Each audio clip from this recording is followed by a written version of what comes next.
যুবক ভাইরা রমজানের মধ্যে একটা মাস আল্লাহ রমজানের মধ্যে ফরজ করে দিয়েছেন। এই দুনিয়ার মুসলমান, আমি আপনি কত বড় নিয়ম খারাপ, 11 মাস পর্যন্ত আল্লাহ তাআলার নিয়ামত, আল্লাহ তাআলার সুযোগ সুবিধা ভোগ করলাম। আল্লাহ বলেছেন রমজানের মধ্যে একটা মাস আমি আল্লাহ রোজা ফরজ করে দিলাম। বান্দা, আমি আপনি কত বড় কৃতজ্ঞ। রমজানের রোজা ফরজ হওয়ার পরে রোজা না রেখে দিনের বেলা যাওয়া, এটা তো আল্লাহ এবং তার রাসূলের সাথে চরম গাদ্দারি করা। অতীতে যা হয়েছে আল্লাহর কাছে ক্ষমা চাইব, ক্ষমা আদায় করব। আজকে থেকে নিয়োগ করি ইনশাআল্লাহ রমজানের মধ্যে যতটা রোজা হয়, 30টা হলে 30টা, 29টা হলে 29টা, ইনশাআল্লাহ এই বছর আমরা একটা রোজাও কজা করব না বলে ইনশাআল্লাহ। যারা বাবা মায়ের আছে, আপনি জানেন আপনার ছেলে মেয়ে রোজা রাখে না, আপনি মনে করছেন আমার ছেলের বয়স এখন 20 বছর, এখন যদি রোজা রাখে তার শরীরের চেহারা সৌন্দর্য নষ্ট হয়ে যাবে। যে বাপ মা ছেলে মেয়ে রোজা রাখে না, জানার পরেও তাদেরকে বাধা দেয় না, রোজা রাখতে বাধ্য করে না, ওই ছেলে মেয়ে শুধু জাহান্নামে যাবে তা না, ওই গার্ডিয়ান বাবা মায়েদের ঠিকানা হবে জাহান্নাম জবাব করে বলে নাউজুবিল্লাহ। কেমন বাবা মা হতে রাখি? আপনার ছেলে মেয়ে আপনার কথা শুনে রোজা রাখে না, এই ছেলে 20 বছর বয়স আপনার কথা শুনে না রোজা রাখে না, আপনি কোরআনকে লিখে রাখেন এই ছেলের বয়স যখন 35 বছর হবে, 40 বছর হবে, আপনি পুরো বাবা মায়ের করতে রাখুনের বিকাশ করে পাঠায় হবে জবাব করে বলে নাউজুবিল্লাহ। আপনি তার লোকের আপনার ছেলে মেয়েদের কন্ট্রোল করতে পারেন না, এই ছেলে মেয়ে বড় হয়ে আপনারই কন্ট্রোল করবে। এই জন্য আমাদের সমাজে এই মিনি ম্যাক্সিমাম অবস্থা হলে এরকম, ছেলে মেয়ে রোজা রাখে না, রাতের বেলা তারাবি পড়ে না, এবাদত করতে কি করে না, বাপ মা জানে, তারপরে মনে করছে ছেলে মেয়ে একটু স্বাধীনতা না দিলে কি হয়, স্বাধীনতা দিতে দিতে এমন স্বাধীনতা দিয়ে ফেলছে, ছেলে এমন স্বাধীন হয়ে গেছে যে তার ঘরের মধ্যে বাপ মারা রাখতে চায়। এজন্য মুসলমানদের রমজান মাস আমাদের সামনে উপস্থিত আছে। আল্লাহ পয়গম্বর এক নম্বর বক্তব্য করেছেন ওই উম্মতের জন্য যারা রমজানের মতো মহিমান্বিত মাস পাওয়ার পরে কোনো নামাজ পড়াইতে পারে নাই। এই জন্য এখন থেকে নিয়ত করি, আল্লাহর পয়গম্বর তো 2 মাস আগে থেকে প্রিপারেশন নেওয়ার কথা বলেছেন। আল্লাহর পয়গম্বর তো রমজান মাস থেকে দোয়া করতেন, আল্লাহুম্মা বারিক লানা ফি রজব ওয়া শাবান ওয়া বাল্লিগনা রমাদান। আল্লাহ আপনি আমাদের রজব এবং শাবানের মধ্যে বরকত দান করেন, আমাদের হায়াতটাকে পাবেন রমজান পর্যন্ত পৌঁছে দেওয়ার ব্যবস্থা করেন, সকলে বলে আমিন। আল্লাহ পয়গম্বর 2 নম্বর বলেন, হে আমার উম্মত, জিবরিল আমিন 2 নম্বরে দোয়া করেছেন, বাউদামান যুকিতা ইনদাহু ফালাম ইউসাল্লি আলাইহি ও আল্লাহর হাবিব। 2 নম্বর ওই উম্মত যেন ধ্বংস হয়ে যায় যার সামনে আপনি নবীর নামটা নেওয়ার, আপনি পয়গম্বরের নামটা শোনার পর যে উম্মতের জবান দিয়ে সাল্লাল্লাহু আলাইহি ওয়াসাল্লাম দরুদ শরীফের বর্ণনা, যে উম্মত এত বখিল এত বিপদ, আপনি নবীর নামটা শোনার পরে তার জবান দিয়ে সাল্লাল্লাহু আলাইহি ওয়াসাল্লাম বের হয় নাই, ওই উম্মত যেন ধ্বংস হয়ে যায়। এজন্য কক্সবাজারের মুসলমান ভাইরা, আমি আপনি যে দুনিয়ার জমিনে আছি, এই যে দুনিয়া আসমান জমিন সব কিছু আল্লাহ তাআলা যে হাবিবের যে নবীর উসিলায় সৃষ্টি করলেন, ওই নবী আমাদের উপর কত বড় মেহেরবান ছিলেন, কত বড় দয়াবান ছিলেন। এই জন্য আমাদের উপর কর্তব্য হলো সেই নবীর নামটা শোনার পর দরুদ শরীফ পাঠ করা, এটা বড় উম্মতের পরিচয়। উলামায়ে কেরাম বলেন, আপনার জীবনে একবার, পুরো জীবনে একবার, পুরা লাইফের মধ্যে একবার দরুদ শরীফ পড়া আপনার উপরে ফরজ। এবং দ্বিতীয় নাম্বার, কোন মজলিসে বসার পর যখন প্রথমবার আল্লাহর নবীর নামটা শুনবে, প্রথমবার দরুদ শরীফ পড়া ওয়াজিব। এই মজলিসে বসলে প্রথমবার যখন আল্লাহর নবী মুহাম্মদুর রাসূলুল্লাহ সাল্লাল্লাহু আলাইহি ওয়াসাল্লাম নামটা শ্রবণ করবেন, প্রথমবার দরুদ শরীফ পড়া ওয়াজিব। এরপর যতবার শুনবেন, 10 বার শুনেছেন 20 বার, যতবার শুনবেন ততবার দরুদ শরীফ পড়া সুন্নাত। আর জীবনের সর্বদা চলাফেরা, উঠা বসা, ঘুমে, যেগুলো সদা সর্বদা আল্লাহুল জান্নাহ। ও পয়গম্বর, 3 নাম্বার ওই উম্মত, যে উম্মত নিজের বাবা মাকে পেল অথবা যে কোনো একজনকে পেল, তাদেরকে পাওয়ার পরে তাদের সেবা যত্ন করে যারা জান্নাত কামাই করতে পারে নাই, বাবা মাকে পাওয়ার পর বাবা মায়ের সেবা করে খেদমত করে যারা জান্নাত কামাই করতে পারে নাই, ওই উম্মত যেন ধ্বংস হয়ে যায়। জবান খুলে বলেন নাউযুবিল্লাহ। সকলে তো মুহাব্বত নিয়ে জিকির করি লা ইলাহা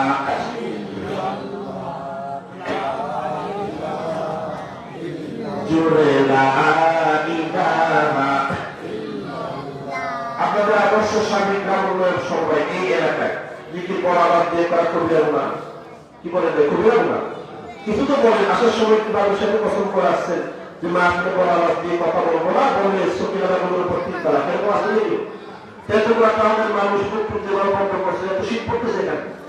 বড় মানুষের সবচেয়ে বেশি শীত পড়া আমাদের করাপুরে এই গ্রামে, পঞ্চগড়ে যান, ঠাকুরগাঁও যান না, এই চাইতে 20 ফুট বেশি শীত।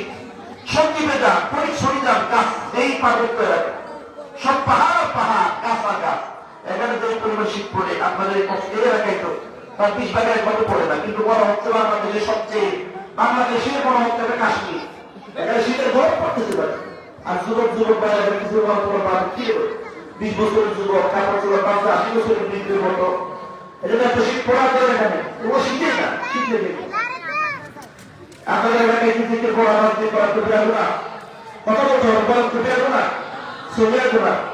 রাস্তায় পুলিশ আপনি দাঁড়ায় আসছে যে আপনাদের জিকিরের আওয়াজ পুলিশের কানে গেলে গ্রেফতার করবে, একটু জবান করে বলেন দেখি ইমানদারের জিকিরের আওয়াজ ছোট হবে না বড় হবে? আর মুহাব্বত নিয়ে বলেন ইমানদার কি শিয়ালের জাতি না সিংহের জাতি? ও কক্সবাজারের মুসলমান, যতদিন পর্যন্ত মুসলমানদের ইমানের আওয়াজ পড়ছিল, জিকিরের আওয়াজ পড়ছিল, নারে তাকবীরের স্লোগান পড়ছিল, দুনিয়ার কোন বেঈমান নাস্তিক মুরতাদ মুসলমানের দিকে চোখ তুলে দেখানোর সাহস পায় না। কিনা বড় করে বলেন না?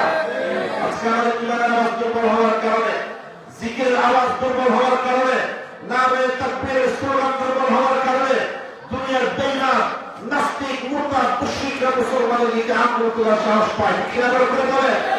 এটা সময় কোরআনের যুবক ভাইয়েরা মুরব্বিয়া মুহাব্বত নিয়ে আল্লাহর প্রেম ভালোবাসা নিয়ে সকলে একটু জিকির করি লা ইলাহা ইল্লাল্লাহ, জুড়ে লা ইলাহা ইল্লাল্লাহ, সুবহানাল্লাহ ওয়ালহামদুলিল্লাহ, জুড়ে লা ইলাহা ইল্লাল্লাহ, লা ইলাহা ইল্লাল্লাহ। बता हमको तेरी राह किस तरफ है, तेरी राह पर चला हमको खुदाया, बुज़ुर्गी की नहीं हमको ज़रूरत, गुलाम अपना बना हमको खुदाया, ला इलाहा इल्लल्लाह, ला इलाहा इल्लल्लाह, ला इलाहा इल्लल्लाह, मुहम्मदुर रसूलुल्लाह। मुहब्बत में बड़ी सल्लल्लाहु अलैहि वसल्लम। আল্লাহ হাবিব সাল্লাল্লাহু আলাইহি ওয়াসাল্লাম বলেন 3 নাম্বার ওই সন্তান যেন ধ্বংস হয়ে যায়, যে সন্তান বাবা মাকে পাওয়ার পরে সেবা করে জান্নাত কামাই করতে পারে না, ওই সন্তান যেন ধ্বংস হয়ে যায়। জবাব করে বলুন না নাউযুবিল্লাহ। আল্লাহ তাআলা কোরআনুল কারীমের মধ্যে ইরশাদ করে বলেন ওয়াকাযা রাব্বুকা আল্লা তা'বুদু ইল্লা ইয়্যাহু। আল্লাহ তাআলা বলেন হে আমার বান্দা, আমি আল্লাহ তোমাদের উপর 2টা কাজ ফরজ করে দিয়েছি। 1 নাম্বার লা তা'বুদু ইল্লা ইয়্যাহু, আসমানের নিচে জমিনের উপর করবে না, কারোর সঙ্গে সিজদা করবে না, কারোর সঙ্গে মাথা নত করবে না, সিজদা করবা, মাথা নত করবা, ইবাদত করবা শুধু একজনের সঙ্গে। জবান করে বলেন না তিনি হলেন কে? আর জবান করে বলেন তিনি হলেন কে? এরপরে আল্লাহ তাআলা বলেন ওয়াবিল ওয়ালিদাইনি ইহসানা। আমি আল্লাহর ইবাদতের পর 2 নাম্বার তুমি বান্দার ডিউটি হলো তোমার মা বাবার সেবা যত্ন করা। বলেন সুবহানাল্লাহ। মা বাবার সেবা করা, খেদমত করা, এটা সুন্নাত মুস্তাহাব না রে ভাই, এটা হলো আল্লাহর দেওয়া একটা ফরজ বিধান, হলো মা বাবার সেবা যত্ন করা। বলেন সুবহানাল্লাহ। এরপরে মুসলমান ভাইরা চিন্তা করে দেখেন, আল্লাহ তাআলা আল্লাহর ইবাদতের পর 2 নম্বরে বলেছেন মা বাবার সেবা যত্ন করা, এবং আল্লাহ তাআলাও বলেছেন যদি তোমার বাবা মা যদি বৃদ্ধ হয়ে যায় অথবা তারা যদি বৃদ্ধ হয়ে যায়, কখনো তুমি তাদের সামনে বড় আওয়াজ দিয়ে কথা বলবা না, কখনো মা বাবাকে ধমক দিয়ে কথা বলবা না, মা বাবার সামনে উফ শব্দটা উচ্চারণ করা যাবে না, বরং সদা সর্বদা মা বাবার জন্য দোয়া করতে হবে। সেই দোয়া হলো রব্বিরহামহুমা কামা রাব্বায়ানি সগীরা, রব্বিরহামহুমা কামা রাব্বায়ানি সগীরা। মুসলমান ভাইরা আমার, আল্লাহর হাবিব মুহাম্মদুর রাসূলুল্লাহ সাল্লাল্লাহু আলাইহি ওয়াসাল্লাম ইরশাদ করেন, রিদা রাব্বি ফি রিদাল ওয়ালিদ ওয়া সাখাতুর রাব্বি ফি সাখাতিল ওয়ালিদ। যদি বান্দা তুমি তোমার বাবা মাকে যদি রাজি করো, ও বান্দা তুমি আল্লাহকে যদি রাজি করতে চাও, আল্লাহকে যদি সন্তুষ্ট করতে চাও, তুমি তোমার বাবা মাকে রাজি করো না। মনে রাখবা, বাবা মা যদি রাজি হয়ে যান তোমার উপর রাজি হয়ে যাবেন কে? আর যদি আপনার তোমার মা বাবা যদি নারাজ হয়ে যায়, মা বাবা যদি অসন্তুষ্ট হয়ে যায়, পুরো দুনিয়ার মানুষ তোমার উপর সন্তুষ্ট হয়ে কোনো লাভ নাই। আল্লাহর কসম, মা বাবা যদি নারাজ হয়ে যায়, মনে করবা তোমার উপর স্বয়ং আল্লাহ তাআলা নারাজ হয়ে যাবেন। বলেন নাউযুবিল্লাহ। ও কসবালার মুসলমান ভাইরা, আল্লাহর হাবিব মুহাম্মদুর রাসূলুল্লাহ সাল্লাল্লাহু আলাইহি ওয়াসাল্লাম হাদিসের মধ্যে ইরশাদ করেন, সালাতু দাওয়াতিন মুস্তাজাবাত লা শাক্কা ফীহিন্না। 3টা দোয়া আল্লাহর দরবারে কবুল হয়, তার মধ্যে বিন্দু পরিমাণ সন্দেহের অবকাশ নাই।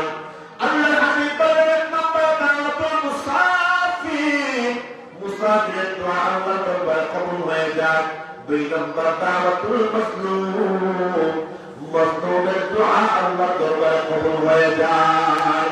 ও কসবালার মুসলমানেরা, অনেক সময় দেখা যায় আমি আপনি কথা বলার পর সাধারণ মানুষদের উপর জুলুম করলাম, অন্যায় করলাম, তার সম্পদ আত্মসাৎ করলাম, মনে মনে চিন্তা করলাম তার উপর জুলুম করলে তার কাছে প্রতিশোধ নেওয়ার মতো ক্ষমতা নাই, সে তো আমার কাছ থেকে বদলা নিতে পারবে না। অনেক মুসলমান সাধারণ মানুষের উপর জুলুম করলাম, অন্যায় করলাম, তার সম্পদ আত্মসাৎ করলাম, আল্লাহর কসম যদিও বা সে আমার কাছ থেকে বদলা নিতে পারবে না, প্রতিশোধ নিতে পারবে না, কিন্তু স্মরণ রাখবেন ওই মজলুম বান্দা যদি মসজিদের কোণার বসে ঘরের মধ্যে যাই নামাজ দিতা 2 ফোঁটা চোখের পানি ফেলে আমার জন্য আপনার জন্য বদদোয়া করে, আল্লাহর কসম মজলুমের চোখের পানি এখন তোমার চাইতেও মারাত্মক। দুনিয়ার জমিনে কত মজলুমের চোখের পানির কারণে দুনিয়ার কত বড় বড় জালেমদের জীবন বরবাদ হয়ে গেছে, ঠিক কিনা? বড় করে বলেন না। এজন্য আল্লাহর পয়গম্বর বলেন, 1 নম্বর মুসাফিরের দোয়া কবুল হয়, 2 নম্বর মজলুমের দোয়া কবুল হয়, 3 নম্বর দাওয়াতুল ওয়ালিদিল ওয়ালাদ, সন্তানের জন্য মা বাবার দোয়া কবুল করেন কে? সন্তানের জন্য মা বাবা যে দোয়া করুক না কেন, সেই দোয়া আল্লাহর দরবারে কবুল হয়ে যায়। তবে একটা বিপদের বিষয় হলো ভাই, সন্তানের জন্য মা বাবা ভালো দোয়া করলে যেমন কবুল হয়, মা বাবা যদি সন্তানের জন্য কোনো সময় রাগ করে দোয়া করে, ওই বদুয়াও কবুল হয়ে যাবে কার কাছে? প্রিয় ভাইরা, এজন্য মা বাবা যারা আছে, আমরা যারা গার্ডিয়ান আছি, অনেক সময় সন্তান না বুঝে মা বাবার সাথে বেয়াদবি করে, আল্লাহর রাস্তায় যদি সন্তান বেয়াদবি করে তাড়াহুড়া করে ছেলে মেয়ের জন্য বদুয়া করি না। অনেকে আছে মা বাবা ছেলে মেয়ে বেয়াদবি করছে, আপনি যারা আল্লাহর দরবারে বদুয়া করে ফেলছে, আল্লাহ আমার ছেলে আমার সাথে বদুয়া বেয়াদবি করছে, এটা তো নেই হয়ে যায়, এটা ছেলের করে মারা যায়, কারা হয়ে যায়। এই দুনিয়ার মুসলমানরা সন্তানের জন্য যখন মা বাবা বদুয়া করে দিলেন, আবার সকাল হওয়ার পর সন্তান যখন মায়ের পা ধরে ক্ষমা চায়, দুনিয়ার জমিনে এমন কোন পাষাণ মা নাই সন্তান পা ধরে ক্ষমা চাইতে মা ক্ষমা করবেন এমন কখনই হতে পারে না। সন্তান যখন মায়ের পা ধরে ক্ষমা চাইল, মাও ক্ষমা করে দিল। কিন্তু বড় আফসোসের বিষয় হলো, গত রাতে সন্তানের বিরুদ্ধে মা যে আল্লাহর দরবারে বদুয়া করে ফেলেছে, ওই বদুয়া যে আল্লাহর দরবারে কবুল হয়ে গেছে, মায়ের কোনো খবর নাই। এর কয়েক মাস পর দেখা যায় সন্তান রাস্তা দিয়ে মোটরসাইকেল নিয়ে যাওয়ার সময় অ্যাক্সিডেন্ট করে মারা যায়, লেগ হয়ে যায়, আতুর হয়ে যায়, কানা হয়ে যায়। মা কান্না করে, এই কান্না করে তো কোনো লাভ নেই রে মা, আপনার বদুয়ার কারণে আপনার সন্তানের জীবনটা বরবাদ হয়ে গেছে। মুসলমান তারা আমার আপনি আগে আপনাদের সামনে একটা ঘটনা বর্ণনা করতে চাই। মা বাবার বদুয়া যে কত বড় বদুয়া, মা বাবার বদুয়া যে কত বড় ভয়ঙ্কর, কত বড় সিরিয়াস বদুয়া, আল্লাহর পয়গম্বরের হাদিস থেকে আপনাদের সামনে একটা ঘটনা শেয়ার করতে চাই। আল্লাহর পয়গম্বর মুহাম্মদুর রাসূলুল্লাহ সাল্লাল্লাহু আলাইহি ওয়াসাল্লাম ইরশাদ করেন, বনি ইসরাইলের মধ্যে বড় আবেদ ছিল, ইবাদত গুজার আল্লাহ ওয়ালা মানুষ ছিল, যে মানুষটার নাম ছিল জুরাইজ। আল্লাহর পয়গম্বর জুরাইজ এত বড় একজন ইবাদতকারী ছিল, সারা রাত দাঁড়ায় দাঁড়ায় তাহাজ্জুদের নামাজ পড়তো আর সারাদিন নফল রোজা রাখতো। জুরাইজের বাড়ির পাশে একটা পঞ্চগারা মসজিদ বানিয়েছিল, সারাদিন সারা রাত মসজিদের মধ্যে ইবাদত করতো। মসজিদের পাশে একটা নদী ছিল, ওই নদী থেকে ওযু বানায় মসজিদের মধ্যে ইবাদত করতো। জুরাইজের ঘরের মধ্যে তার এক বৃদ্ধা মা ছিল, বৃদ্ধা মায়ের সেবা করতো আর ইবাদত করতো, তাহাজ্জুদের নামাজ পড়তো, রোজা রাখতো, আর কোনো কাজকর্ম ছিল না। আল্লাহর পয়গম্বর বলেন, এই জুরাইজ এত বড় আল্লাহ বলেছিল, একটি নফল নামাজ নিয়ে পাওয়ার পর মা ঘরের ভিতর থেকে ডাক দিয়ে বলল, ইয়া জুরাইজ। মা সন্তানকে একবার দুইবার অনেকবার ডাক দিল, সন্তান কোনো ডাকে জবাব দিল না। জুরাইজের কানে মায়ের ডাক আসার পরে কোনো জবাব দিল না। কয়েকবার ডাক দেওয়ার পর কোনো রিপ্লাই যখন মা পেল, মায়ের মনে বড় আঘাত আসলো, বড় ব্যথা পেল, সাথে সাথে বুড়ি মা আল্লাহর দরবারে বদুয়া করে ফেলল। মা আল্লাহর দরবারে মালিক দিয়ে বলল, ও আল্লাহ, যে জুরাইজকে আমি মা 10 মাস 10 দিন পেটে ধারণ করেছি, আমি আজকে জুরাইজকে কয়েকবার ডাক দিলাম, আমার জুরাইজ আমার ডাকের মধ্যে কোনো সাড়া দিল না। আমি মনে বড় কষ্ট পেলাম, ও আল্লাহ, আমি তার বিরুদ্ধে বদুয়া করলাম।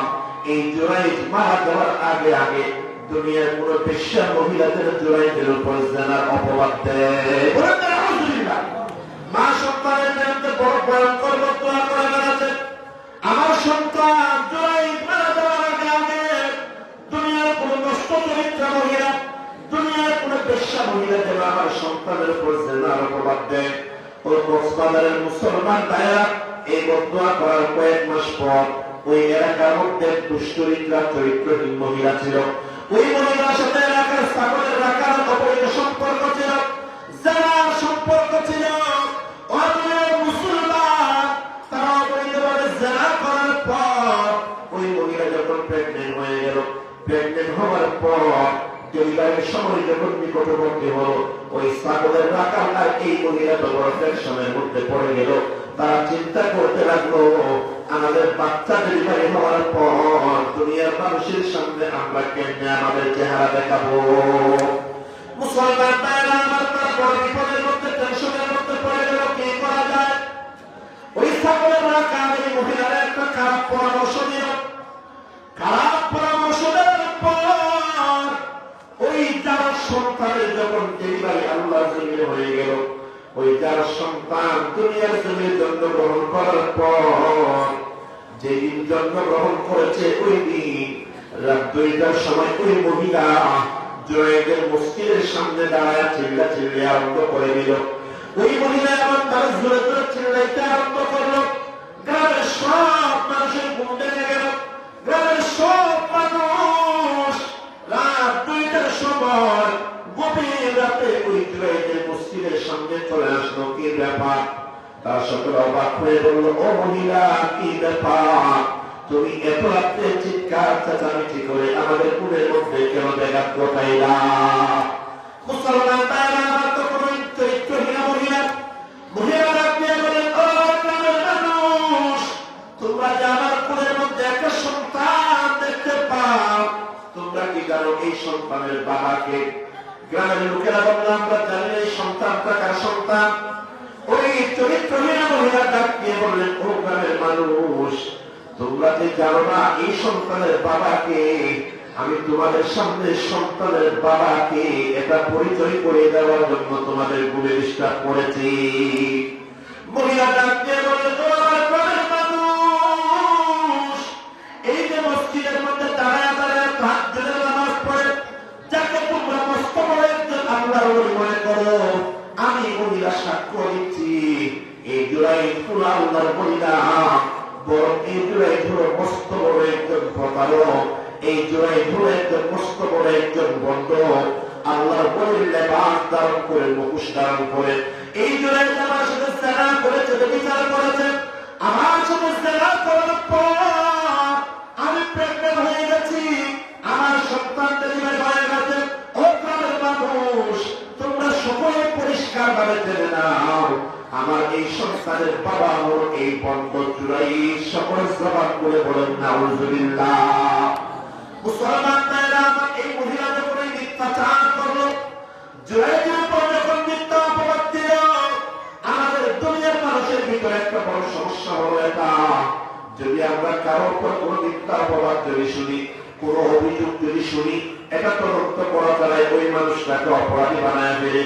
ও দুনিয়ার মুসলমান, কত জায়গার মধ্যে শোনা যায় বলে অমুকের কানটা ছেড়ে নিয়ে গেছে, একজনে শুনছে কান ছেড়ে নিয়ে গেছে, কানটা তুলে পড়ছে, বলে কানটা পড়বে, বলে একজনে বলছে আমার কান ছেড়ে নিয়ে গেছে। আসলে তার কান কানের জায়গায় আছে, দোকানের মধ্যে বৃদ্ধ মানুষ বসে আছে, সেখানের মধ্যে যে দুষ্ট ছেলেগুলো আছে, এক ছেলে নিয়ে বলে, দাদা আপনি দোকানে বসে আছেন, বলে না, আরে দাদা আপনি বসে আছেন, আপনার বিবি আপনার স্ত্রীকে বিধবা হয়ে গেছে, আপনি জানেন না? কি বলছে? আপনার স্ত্রী আপনার বিবি আমার তাকে বিধবা হয়ে গেছে। বুড়া মানুষ এটা শোনার পরে কান্না আরম্ভ করছে। তার একজন জিজ্ঞেস করে, দাদা কানে খেয়ে বলে, আমার একজন ছেলে বলবো, আমার নাতি বলবো আমার বিবি নাকি বিধবা হয়ে গেছে। কোন মানুষ বলে, দাদা বিধবা কারে বলে? বলে যার মানে মারা গেছে, আপনার বিবি যদি বিধবা হয়ে গেছে, আপনি এটা তৈরি করেছে থাকতো। আমরা একটু চিন্তা করি না যে সত্য মিথ্যা যাচাই করে পার্থক্য করি না, একটা কথা শুনলেই এটাকে সত্য মনে করি। এটা না আমাদের দেশে গুজবের কোনো শেষ নাই। ওই দিন ওই মহিলা যখন, বেশ্যা মহিলা যখন জুরাইদের উপরে জেনার অপবাদ দিল, গ্রামের মানুষ সকলে মিলে এক নাম্বার বিয়াদবি করলো, জুরাইদকে মসজিদ থেকে টেনে টেনে বের করলো। বের করার পর মসজিদটা ভেঙে চুরমার করে দিল। সকলে জবান করে বলে নাউজুবিল্লাহ। এই দুনিয়ার মুসলমান ভাইরা মসজিদটা ভেঙে চুরমার করে দেওয়ার পরে জুরাইদকেও মারধর করলো। জুরাইদকেও মারধর করার পর জুরাইদকে সকলে গ্রামের সরদারের কাছে নিয়ে গেল, বাদশাহর কাছে নিয়ে গেল। বাদশাহর কাছে পর গ্রামের সকলে যখন জুরাইদের বিরুদ্ধে বিচার দিল, বাদশাহ অবাক হয়ে বললেন, ও জুরাইদ, আমরা সকলেই তোমাকে কত সম্মান করতাম, তোমাকে কত মহব্বত করতাম, কিন্তু তুমি তো আমাদেরকে মুখোশের আড়ালে চরম করে ধোঁকা দিয়েছ, প্রতারণা করেছ। তুমি এত বড় আল্লাহর ওলির পাপ ধারণ করে তো তুমি আমাদের সাথে প্রতারণা করেছ। একটা শাস্তি হিসেবে তুমি জুরাইদের বিরুদ্ধে মৃত্যুদণ্ডের রায় দেওয়া হলো। মুসলমান ভাইরা আমার, দুনিয়ার মানুষের যখন মৃত্যুদণ্ডের রায় দেওয়া হয়, দুনিয়ার মানুষ চিৎকার করে কান্না আরম্ভ করে দেয়। কিন্তু অবাক করা বিষয় হলো, জুরাইদের যখন মৃত্যুদণ্ডের রায় দেওয়া হলো, জুরাইদ কান্না করবে দূরের কথা, বরং জুরাইদ হাসতে আরম্ভ করে দিল। বাদশাহ অবাক হয়ে বললেন, ও জুরাইজ, কি ব্যাপার, তুমি কি পাগল হয়ে গেছো নাকি? মৃত্যুদণ্ডের রায় শোনার পর তুমি কেন আসতে আরম্ভ করেছো? মুসলমান ভাইরা আমার, জুরাইজ তখন ডাক দিয়ে বললেন, ও বাদশাহ, আমি এতক্ষণ পর্যন্ত বড় কনফিউশনে ছিলাম, টেনশনের মধ্যে ছিলাম। আমি জীবনে কোনোদিন জেনার গুনাহ করি নাই, জেনার চিন্তা অন্তরের মধ্যে কোনোদিনও আসে নাই। অথচ আমার মসজিদটা ভেঙে দেওয়া হলো, আমাকে মারধর করা হলো, আমার বিরুদ্ধে মৃত্যুদণ্ডের রায় দেওয়া হলো। আমি বড় চিন্তার মধ্যে ছিলাম, এত বড় বড় আযাব আমার উপরে কেন আসলো? আমি এতক্ষণ বুঝতে পারি না, কিন্তু আমার মেমোরির মধ্যে মাত্র বুঝে আসলো আমার উপর এত বড় বড় আযাব, এত বড় বড় গজব আমার উপর কেন আসলো। আমি এখন বুঝতে পারলাম, ওই যে কয়েক মাস আগে আমার মা আমাকে ডাক দিয়েছিল, আমি আমার মায়ের ডাকে সাড়া দিই নাই। ওই সময় হয়তো আমার মা আমার বিরুদ্ধে বদদোয়া করেছিল, ওই বদদোয়ার কারণে আমাকে আজকে চরম ভাবে লাঞ্ছিত হতে হচ্ছে। মুসলমান ভাইরা আমার, বাদশা ডাক দিয়ে বললেন, তুমি যে জানা করো নাই, বিচার করো নাই, তার কোনো প্রুফ থাকলে, প্রমাণ থাকলে দাও। কারণ এই মহিলা তো দাবি করেছে তুমি তার সাথে জানা করেছো, বিচার করেছো। মুসলমান ভাইরা আমার, এই কথা বলার পর জুরাইজ ডাক দিয়ে বললেন, ও বাদশা নামদার, যদিও বা আমার হাতে কোনো শক্ত প্রমাণ নাই, তবে আমি আপনাদের সামনে একটা প্রমাণ দিতে চাই। ওই প্রমাণ হলো, ওই ছোট্ট বাচ্চাটাকে আমার কোলের মধ্যে দাও, এই বাচ্চাটাই হবে আমার পক্ষে রাজসাক্ষী। গ্রামের মানুষেরা সকলে অবাক হয়ে গেলেন। গ্রামের মানুষেরা বললেন, ও জুরাইজ, তুমি কি পাগল হয়ে গেছো নাকি? যে সন্তানের বয়স এখন একদিন হয় নাই, 24 ঘন্টা হয় নাই, ওই সন্তান কেমনে কথা বলবে? এই সন্তান তো কথা বলতে পারবে না, এই সন্তানের ভিতরে তো কথা বলার পাওয়ার নাই, ক্ষমতা নাই। সকলেই যখন হাসতে আরম্ভ করলো, জুরাইজ ডাক দিয়ে বললেন, তোমরা দয়া করে সন্তানটাকে আমার কোলের মধ্যে দাও। ও কোলাপুরের যুবক ভাইয়েরা, কক্সবাজারের যুবক ভাইয়েরা, মুরব্বী বাবারা, ও পর্দার আড়ালের মা বোনেরা, সকলেই যখন হাসতে আরম্ভ করলো, ওই সন্তানটারা যখন জুরাইজের কোলের মধ্যে দেওয়া, ও দুনিয়ার মুসলমান, যদিও বা একদিনের বাচ্চা কথা বলতে পারে না, কিন্তু আল্লাহ তাআলা যদি চান, আল্লাহ তাআলা যদি চান, কোন ছোট সন্তানকেও কথা বলার ক্ষমতা দেওয়ার ক্ষমতা আল্লাহর আছে নাকি নাই? আল্লাহর পয়গম্বর তো সহিহ হাদিসের মধ্যে বলেন, তাকাল্লামা ফিস সিগারি আরবাআ, এই দুনিয়ার জমিনে 4 জন সন্তান ছোটকালে 24 ঘন্টা হওয়ার আগে কথা বলেছিল। তার মধ্যে একটা ছিল সাহিব ইউসুফ। ইউসুফ পয়গম্বরকে যখন জুরাইজ জেনার অপবাদ দিয়েছিল, তখন ইউসুফ আলাইহিস সালামের পবিত্রতার সাক্ষ্য দিয়েছিল একটা দুলনার বাচ্চা। 2 নাম্বার, সাইয়্যিদুনা ইউসুফ আলাইহিস সালাতু, সাইয়্যিদুনা ঈসা আলাইহিস সালাম, ঈসা আলাইহিস সালামের আম্মা জান হযরত মারইয়াম আলাইহিস সালাম যখন গর্ভবতী হলেন, কোন স্বামী ছাড়া যখন ওনার গর্ভে হযরত ঈসা পয়গম্বরের জন্ম হলো, দুনিয়ার বেঈমানেরা বলেছিল মারইয়াম তো জিনা করেছে, নাউযুবিল্লাহ। হযরত মারইয়ামের পবিত্রতা বর্ণনা করার জন্য ঈসা নবী দুলনার মধ্যে থাকা অবস্থায় কথা বলেছে। তৃতীয় নম্বর হলো ফেরাউনের বাড়ির একটা মেয়ে। ফেরাউনের এক বাড়ি ছিল, যে বাড়ি ফেরাউনের মেয়ের সেবিকা ছিল, দাসী ছিল। ওই সময় ফেরাউন দাবি করেছিল, আনা রাব্বুকুমুল আ'লা, ও মিশরের মানুষ, আল্লাহ বলে কেউ নাই, আমি ফেরাউন হলাম তোমাদের খোদা। এই দাবি করার পরে মিশরের মানুষেরা যখন ফেরাউনকে খোদা বলে বিশ্বাস করেছিল, ফেরাউনের মেয়ের ঘরে এক দাসী ছিল, ওই দাসী ফেরাউনকে খোদা বলে মানত না। ওই দাসী খোদা বলে মানত একজনকে, তিনি হলেন একমাত্র আল্লাহ। বলেন আল্লাহু আকবার। ফেরাউনের কাছে যখন এই সংবাদ গেল, ফেরাউন ওই মেয়েটাকে দাসীকে ডাকলো, ও দাসী, তোর খোদাকে বল, আমি ফেরাউনকে তোর খোদা নাকি আল্লাহ বলে মুসা যে খোদার দিকে দাওয়াত দেয় সেই তোর খোদা? ওই দাসী বলল, ও আমার ফেরাউন, আপনি আমার মালিক, আমি আপনার দাসী, তার মধ্যে কোনো সন্দেহ নেই। আমি আপনাকে মালিক মানতে প্রস্তুত আছি, কিন্তু আমি আপনাকে খোদা মানতে পারবো না। আমার আমার শরীরের মধ্যে যতক্ষণ প্রাণ আছে ততক্ষণ পর্যন্ত আমি উচ্চ কণ্ঠে বলবো আমার রব হলেন একজন, তিনি হলেন কে? মুসলমান ভাইরা আমার, এরপরে ফেরাউন ওই দাসীটাকে হত্যা করার জন্য, ওই দাসীর ঘরে 3টা মেয়ে ছিল। ও তুমি মুসলমান, ফেরাউন ডাক দিয়ে বলল, ও দাসী, যদি প্রাণে বাঁচতে চাস আমাকে খোদা বলে মান, আমার ঘরে থাকবি, আমার গুণ গাবি, আমার খোদা বলে মানবি না, আমার গুণ গাবি, আমার গুণ গাইবি না, এটা তো হতে পারে না। যদি আমাকে রব বলে যদি না মানিস, প্রথমে তোর 3টা মেয়ে এদেরকে হত্যা করব, 4 নম্বরে তুই ফেরাউন আমার দাসী তোকে আমি হত্যা করব। মুসলমান ভাইরা, তারপরেও ফেরাউনের দাসী ঈমানের